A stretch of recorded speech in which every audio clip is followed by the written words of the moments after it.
Hello, everybody, and welcome back. The American Rescue Plan is finally here, and we have some new and exciting updates.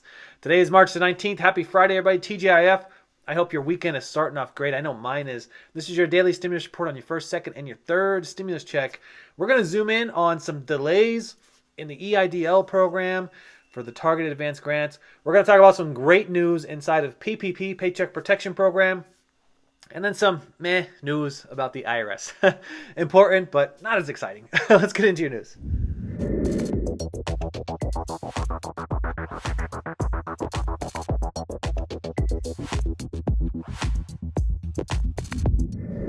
Welcome back, everybody. I am Edward Bilder. To all my loyal subscribers out there, welcome back for another video. And if you're joining us for the first time today, welcome. Consider becoming a subscriber. I'm going to dive straight into some information on the IRS. We'll get rid of that meh info right away here, okay? We're going to talk about some CTC and unemployment, child tax credits, and UI, right? So for those who don't know, the IRS deadline has been moved to May 17th. That is pretty good news because there's a ton going on at the IRS right now, and we need them to focus. Focus, okay, because they're causing delays elsewhere. We're going to get into that just in a minute here. But between the SBA, unemployment, CTC, everything that's happening at the IRS, they've got a lot on their plate. So I bet they're under it right now. Plus all the new law, 2020 tax changes that are currently out there. I mean, everybody's already filing for their 2020 taxes. Everybody rushed to get their 2020 taxes in because maybe they made less money and they wanted to get their stimulus check benefit, right? Maybe they were over 75K or over 80K and they wanted to get the benefit, so they got their taxes in on time, early, right? Well, it's causing some problems with some unemployment out there, and we're going to talk about that here in just a minute. Now, unemployment, for those of you who don't know, $300 per week has been included in the American Rescue Plan, and it will extend to September the 6th, a bit longer than everybody anticipated, which is great news. And it brought that $10,200 of the tax-free for the first $10,200 you earned in 2020. And that's where we get into the whole complication, right? You pay taxes on all of it, all right? Now, the IRS is telling you not to rush out and amend this, okay? Because, man, 40 million were on unemployment last year, 2020. And they know that many of you have already submitted. So with this new change to the law, they're going to make this an easy process to just amend it simply, okay? Now, they did provide a worksheet. If you have not yet filed, there's a nice worksheet available. I say nice worksheet, but it's actually not that nice. You have to reference a lot of numbers in a lot of different places. So if you want me to do a full breakdown on this, I can. And just a reminder, I announced this the other day. If you're a married couple and you were both on unemployment and one of you earned over $10,000 and the other one earned under $10,000, you can't cross these things. It's not like you could, it's per individual. So it's $10,200 for one individual and $10,200 for the other individual for a total of $20,400, right? But you can't rob from this one and send it over to that one because they made less, you made more, and you're just going to push it over there. It doesn't work that way. It's per individual. So just keep that in mind when you're filing your taxes. You don't want to be like thinking, oh boy, I got all this extra, and you don't, all right? I'm going to shift over to child tax credits, okay? Child tax credits, I'm calling it CTC. I'm sure everybody else is calling it CTC, but starting in July is when those recurring payments could be coming our way, and it will bring a portal, okay? So the IRS is going to have to launch a portal on child tax credits so you could go in there, update your information, and get yourself set up to receive funding. Now, that could be monthly. That could be every 3 months. That could be every 6 months. It could go for a year, right? And it's for children under the age of 6 is $300 a month. 6 to 17 is $250 a month. And it's important that you keep your portal up to date because you don't get to keep extra money if something changed, right? If some kind of major life event changed where your 17-year-old turned 18 and they're no longer eligible, and you're still claiming that money, you're going to have to pay it back come 2021 when it comes time to pay taxes again. Or if you had a transitioning child, let's say you had a child go from 5 to 6, cut over, you're going to have to pay that money back. So keep the portal updated as much as possible. Or if you had some kind of income change, keep it updated so you don't pay back, right? It's not like the stimulus checks where you get to keep it all. This is a bit different. You're going to have to pay it back. So, okay, I'm going to talk about EIDL, targeted advance grants, and unfortunately some delays. Oh, nobody wants to hear about the delays, right? All right, we're talking about the new funds, Priorities 1 and Priorities 2. Everybody who reports into my Instagram, you guys are amazing, okay? Because everybody keeps me up to date on what's going on with targeted advance grants right now. So keep the messages coming. Keep them coming on YouTube here, and keep them coming to my Instagram. So everybody out there in priorities 1 and 2, keep asking, has anybody received their funds? And the answer is yes. I have validation that people have actually received funds. But now we're finding out that it's going to be a very small number of people that actually receive funds because they already had something on file that is causing the delay, okay? And I know it's terrible. IRS, man. Oh, they're so slow right now with this whole process. Everybody out there who reports into my Instagram tells me that the minute they submitted and received a response back, they submitted their 4506T, they got a reply back from the SBA saying the 21 days will not start until all of your information is submitted, and that includes the 4506T that we're supposed to get back from the IRS. Oh man, right? It's like so the 21-day clock does not start until the IRS sends over to the SBA your 4506T transcript. This is the 2019 transcript. I talked about this on a video yesterday. Make sure your 2019 taxes are done before you send this transcript in, because the SBA is going to go and reach for it at the IRS, and if it's not there, they're not going to be able to validate you and send you your funds, okay? So don't make that mistake. That is totally a you mistake, not the IRS, okay? Or the SBA, not the SBA or the IRS. Now, another thing, a big glitch, okay?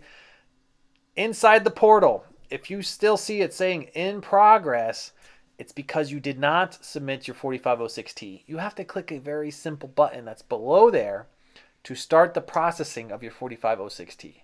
And if you don't hit the button, it'll never change, and it may not be there in some cases, so you might have to switch to like a tablet or a PC to find it. I know, they didn't test this on Droids, they didn't test this on iOS. They did a terrible job vetting this out, making sure it works on all devices.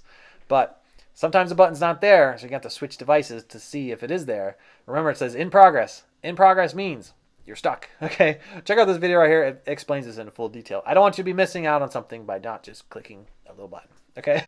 And while you're tapping things, tap the like button, okay? I do a ton of research on all this and track thousands of data points for all my viewers so that you are informed, okay? I spend a lot of time and effort in doing this, so tap the old like button. I appreciate it. Thank you, guys.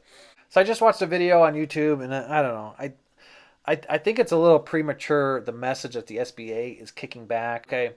And the interpretation of the $5,000 is what I'm talking about, and I think that the SBA is releasing some info a bit premature, okay? Just a bit premature. And the only reason I say that, this is around the $5,000 supplemental grants, and anything can happen until the official guidelines come out, okay? Anything could happen, right? If you remember the first round, lives changed when the guidelines came out, right? And so I say this to all the viewers every day, stay tuned because you may miss something. Something could change tomorrow, and if you're not tuned in tomorrow, you're going to miss it, all right? But basically what I heard is that the $5,000 supplemental grants are only going towards targeted advanced grant applicants, and that follows the same rules as the low income, but changes it to 10 or fewer employees with a 50% reduction in gross receipts. So that would mean that if you're 10 or fewer employees and 50% reduction in gross receipts and you already applied priorities 1 and 2, you'd get tacked on an extra $5,000. So instead of getting just $10,000, you're going to get $15,000. Yes, I've been saying that. You'll get the additional $15,000. That's pretty solid.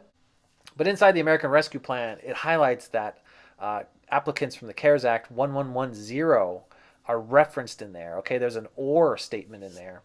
And that or statement is a little bit dicey. Okay, so that's why I say stay tuned each and every day, because the guidelines are due to come out here as soon as the SBA releases them. And we're going to get more clarity behind this whole thing. So stay with us. If you haven't already done so, you can support the channel by tapping the like button. Every time you touch the like button, YouTube recommends this video to more and more people. It really does help us out here. Or you can share us on your Facebook and Twitter. It really helps spread the message that way. Now, PPP brought us awesome news yesterday, okay? Validated what I've been saying here for the past 2 months, okay? I've been saying over and over again for the past 2 months, you do not have to wait 8 weeks to get your next draw number 2, okay? The rules are simple. You had to have gotten draw 1, you had to have received the funds, and you had to have used them on or before getting the next draw, okay? And that's it. That's it. Well, 25% reduction in gross receipts, right? From year over year, 2019 compared to 2020, or quarter over quarter, right? But lenders have been telling people Nope, sorry, we can't get you a new loan until your 8 weeks have expired. They've been saying that over and over and over again, and it's so wrong. It's so wrong, okay? You don't have to wait the 8 weeks. The SBA sent a letter to a lender teaching them something new, okay? Basically teaching them, listen, yes, they could get their money within 8 weeks as long as you update the E-Tran, okay? They had to have received their funds. Go back in there. You could update it early. It happens automatically after 8 weeks, but you could update it early by clicking a certain little button in there. And so I've been telling people, if you simply switch lenders and go to a different lender, that automation, that program that automatically happens, clicks that E-Tran button for you. It takes your first draw and it clicks it, okay? So why wait, right? Don't wait. Get out there right now. Stop what you're doing. Just cut to the rest of this video. Leave us for now and go out there and apply, okay? Get into your second draw queue because the deadline is still March 31st. We're going to talk about the update, the timeline here, because yes, the House voted to extend this deadline, but today it is still March 31st. So get out there, go apply, okay? Come back later, check on the video, and I'll tell you about when the deadline is going to pass here. All right, so the House passed it last week, and now next week the Senate is announcing they're going to put it on for a vote. And they have bipartisan support from both sides. So the House and the Senate, it seems like it's going to be easy street. They're just going to check the boxes a bunch of times and sign this off. So I'm going to imagine that the vote will either be Tuesday or Wednesday. They don't normally do anything on Monday, okay? Like nothing on Monday. But Tuesday or Wednesday, they'll probably vote on this. I mean, we could see this on the president's desk by Wednesday, possibly Thursday of next week.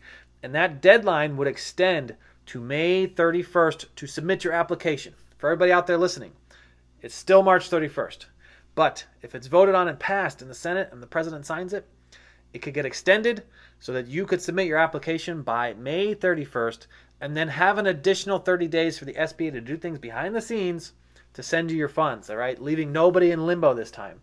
Every other time, there's been like a cliff.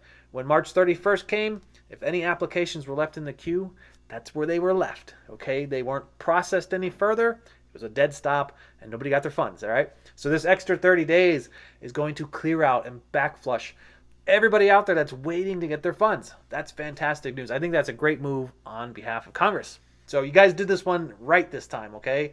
So tap the like button. Remember, leaving your comments enrolls you into my next giveaway because at 20,000 subscribers, I am picking one lucky subscriber who comments in all my videos to send $500 to. I just did this like 2 weeks ago, sent one lucky family who was in need $500, randomly selected them, and really made their day. So it was a great moment here for the channel. We did it at 10,000. We're going to do it at 20,000. Can't wait to get there. It's going to happen in like 15 days. I'm moving pretty quick in momentum here.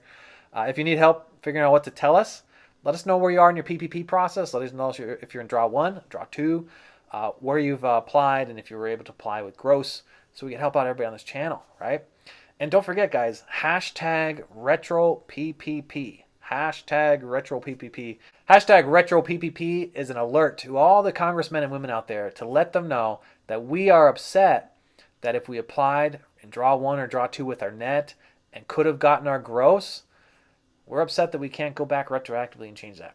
So we want to see something happen here in Congress. We need a bill around this to really support us. So Ben Cardin is probably one of the best ones you could tag in this overall movement. So look, everybody, the next step is up to you. Take some of the stimulus money and get out there and start changing your future, okay? You could go out and start a business. I know I'm looking for B&B partners and investors in my short-term rentals each and every day. You could find me in the description on Instagram if you want to hear more about that. Or you can get out there and invest in things like Webull and BlockFi. Webull wants to give you 2 free stocks valued up to, I think, about $1,800 after you deposit $100 into the platform. Their promotion changes pretty regularly. And BlockFi, and deposit anywhere between $50 and $250 to secure your cryptocurrency, and you could earn 8.6% on that. That's actually pretty huge. I had a great morning today with Webull. Check this out. I use Webull every day, okay?